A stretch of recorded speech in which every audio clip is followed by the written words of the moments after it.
When I was a kid, there was something magical about the arcade experience. Sure, every gas station and pizza parlor had these arcade machines, and I could play watered-down home versions of these games on my Atari 2600 or NES or Sega Genesis, but there was something special about going to the gold mine, our local arcade, which was just filled with these full-size gaming cabinets.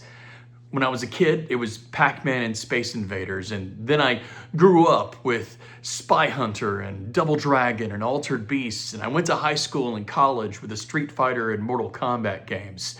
If you'd have told younger Paul that one day he'd be able to relive these experiences on a portable device, his little mind would have been blown.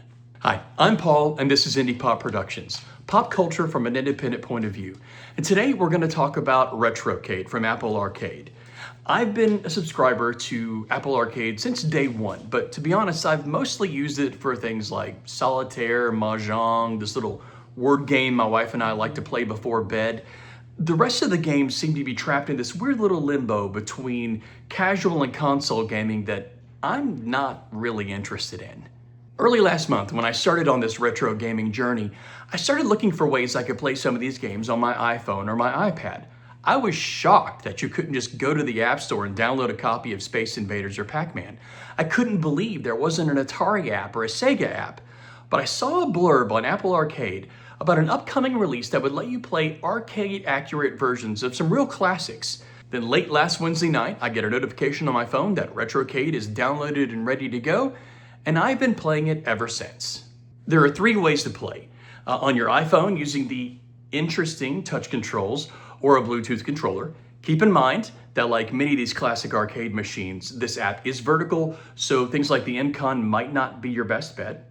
For a truly immersive experience, you can use Apple Vision Pro if you have that kind of money, or you can do what I'm doing and just turn your iPad into an instant tabletop arcade. Let's go check it out. All right, we're going to start off with Astroids. When the first time you turn the app on, all but two of the games are locked. You earn tickets just by playing the games, and when you get 1,000 tickets, you can then unlock another cabinet.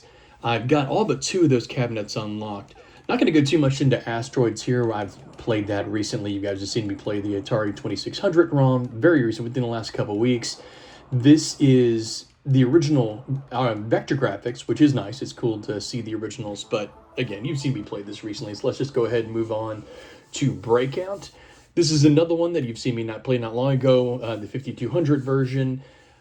There's not a version of Breakout that I'm especially good at. So again, not a whole lot to see here. Everybody knows this. It's a one-player Pong. You bounce the ball, you try to catch it, you knock it into the tiles. One thing to notice here is this is a much smaller paddle than on most of the consoles, at least starting. Sometimes the paddle will get smaller as you go into higher levels on various versions, but this is a very tiny paddle. And this is just a good example that we need a reminder that arcade games are harder than home consoles. Arcade games were made to gobble your quarters, not to make you sit down and play a game for an extended period of time. Going to Bobble, haven't played this one in a long time. I do love Bobble. It's a very fun game. A little later, I think this is probably coming upon 86, whereas most of these games are early 80s, even late 70s. Very fun game, very bright, very colorful. A lot more of an idea of what you were going to get in the future with playing platformers. Don't have time, again, to spend too much with this, but basically you just blow bubbles at the enemy. Dinosaurs, you're just a cute little dinosaur. You turn them into food when you pop the bubble, and if any of them touch you, you die. All right, now we're going to go on to Centipede, another one I played not too long ago. That was the 2600 version, again, that I played for Centipede very recently. But this arcade version, very nice. You don't have the trackball, which you had on the original arcade version, but still easy to control, fun to play. Can't go wrong with Centipede. It is one of my favorite games of all time. And just like that, that's how easy it is to get 1,000 tickets. So I guess you're going to get to watch me open up at least one new cabinet today. But today we're going to play Frogger. Frogger is a little hard to control, but it's fun. It's a platformer. You're just trying to jump across a highway. The Water scene doesn't make sense because if you fall in the water, you drown, you're a frog. That's a little odd, but you just have to fill up all those little spots at the end. Not one of the ones I'm very good at, but Galaga. Love Galaga. We're going to give this one a go. Galaga is almost like the result of games like Space Invaders. This is still a space shooter. They're coming at you. You're the little spaceship on the bottom, but this is much more colorful, much more advanced, more sprites on the screen. Everything's moving very quickly. A lot of fun. Let's see if I could clear out at least one level. I have not played Galaga nearly as recently as I have played some of these other games. But everything's moving much quicker, a lot more fast-paced than Space Invaders, which we'll see in a little bit. Got that extra 1,000 tickets. Let's go ahead and unlock Haunted Castle. Haunted Castle, for those that don't know, is the beginning of Castlevania. This is Simon Belmont. You're going to watch this little cutscene first, so we'll spend a little more time on Castlevania than some of the others, just so we can watch that cutscene. Simon's getting married. Dracula, of course, shows up, takes his bride, and now Simon is going to have to go invade the castle. But before that, you got to get to the castle, killing all the monsters. This is brutal. I don't even remember the last time I played this. I know I'm going to do horribly here, but you just walk through, kill the zombies, kill the skeletons, kill the bats, and try not to die, catching hearts along the way. You can at least increase your health bar.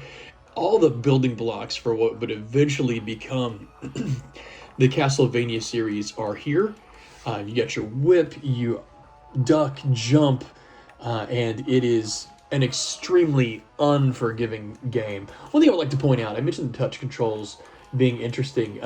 If I didn't have a controller hooked up here, I would just put my finger on the joystick and on the buttons and touch them as if they were real joysticks and real buttons, which is an interesting way of playing, but again, leveled up again. So I will actually be able to open up the final cabinet today for you guys. Pac-Man, again, this is one you've seen me play a couple times. We won't get too far into it. Love Pac-Man. This is the original arcade ROM, which is much nicer than the versions you've seen me play before, which is really you've seen me play the 5200 version, which isn't a bad version at all, but the arcade, that's the classic. This is the one that we all know and love. See how far I can get in this. I'm actually doing better so far than I normally do on the 5200 version. It's a shame I don't have time to show you a whole level because it looks like I'm going to go on a pretty decent run here. Yeah, I almost never go this far in the first round without getting hit recently. Since I'm just getting into these retro games, I'm still not great at Pac-Man, but I guess I'm getting there.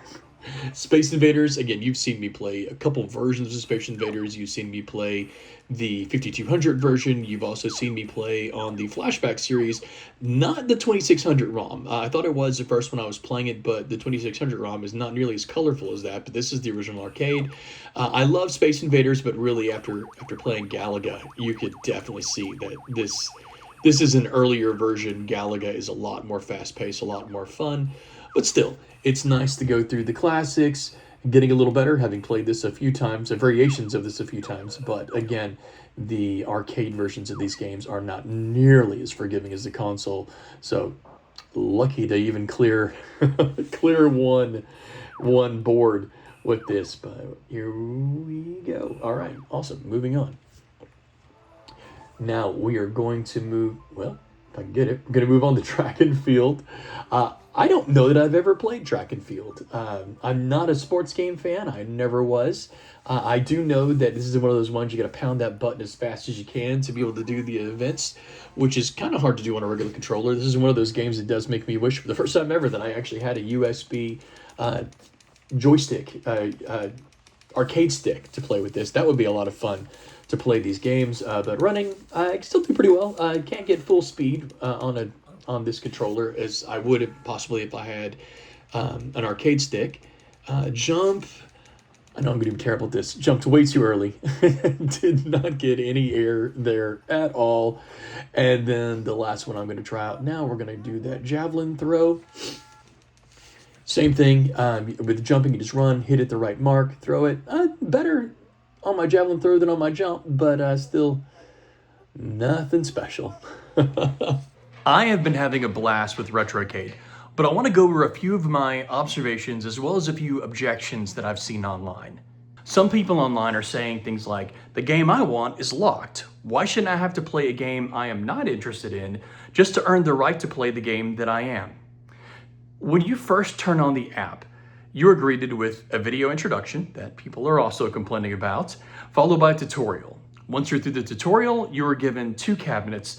If I remember correctly, I believe they are Breakout and Space Invaders. Now, this next part happened so fast, I don't know if I was given the 1,000 tickets just for completing the tutorial, or if they gave me the 1,000 tickets just for messing around on the app for a few minutes once the tutorial was done. But regardless, within a few minutes of opening the app, I was given 1,000 tickets. 1,000 tickets is how much it costs to open up or unlock a new cabinet. So let's say you are here for nothing but Centipede and Bobble. You don't want to play any games but Centipede and Bobble. Within minutes of opening this app, you are given 1,000 tickets. You can take those 1,000 tickets, go unlock Centipede, play Centipede for a little while, and you will, just by playing casually for a brief amount of time, you'll be given another 1,000 tickets to unlock Bobble. Boom, you're done. This is not that complicated. And I understand why they did this. Progression matters. If they just instantly unlocked every cabinet, you go in there, you can play any game you want, most people are going to download the app, look around, say, neat, and never open it again. But by letting people unlock cabinets and giving us a sense of progression, it keeps people in the app. I actually think one of the biggest problems with the app is the ease of progression. After only a week of casually playing this game in my free time, I have unlocked every cabinet. Yes, I can take those tickets and purchase dip switches to customize my gameplay. There are achievements, there are leaderboards, there are daily challenges, but for all intents and purposes, I'm done with progression. That brings me to the complaint I see second most, and that is not enough games. You saw that is quite a few games, quite a few cabinets for day one. If you are done with all of these games after only a week of this app being out, you're not playing, you're just looking around. But I understand, I agree. I want more games too. I hope we get a steady cadence of more cabinets or even more waves of cabinets. I want Miss Pac-Man. I want Donkey Kong. I want Spy Hunter and Pole Position and Altered Beast. And I hope they take it all the way up to Street Fighter and beyond. Now, I know there's licensing issues here. You're dealing with major game publishers like Sega and Capcom, and forget playing ball with Nintendo, so we're probably never going to see Donkey Kong on here. But still, there is so much potential here as a platform. And last, my personal biggest takeaway. I am sure this is amazing on the Apple Vision Pro. I am personally loving it on my iPad, but on the iPhone, not so much. The touch controls look kind of cool, but they're wonky. People don't seem to like them if you're looking at the reviews. Because of the vertical nature of the game, most of your mobile devices, mobile controllers aren't going to work because those are made for horizontal games.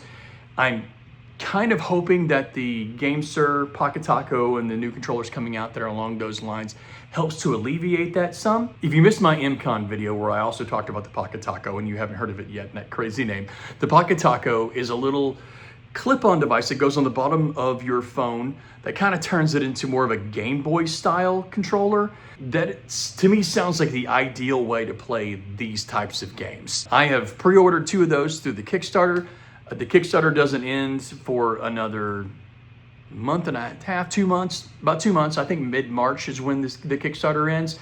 And it'll be sometime after that before you actually get the controllers. But I've pre-ordered 2 of them, one for myself and one to give away to one of my subscribers. So don't forget to like and subscribe, because once we have hit 100 subscribers, which we are not that far from, we'll have a drawing to see who's gonna get that second Pocket Taco. As always, thank you for watching. Don't forget to like and subscribe. Let me know in the comments if you have given Retrocade a go, and if not, how you prefer to play these classic arcade games on your mobile devices. And I'll see you next time.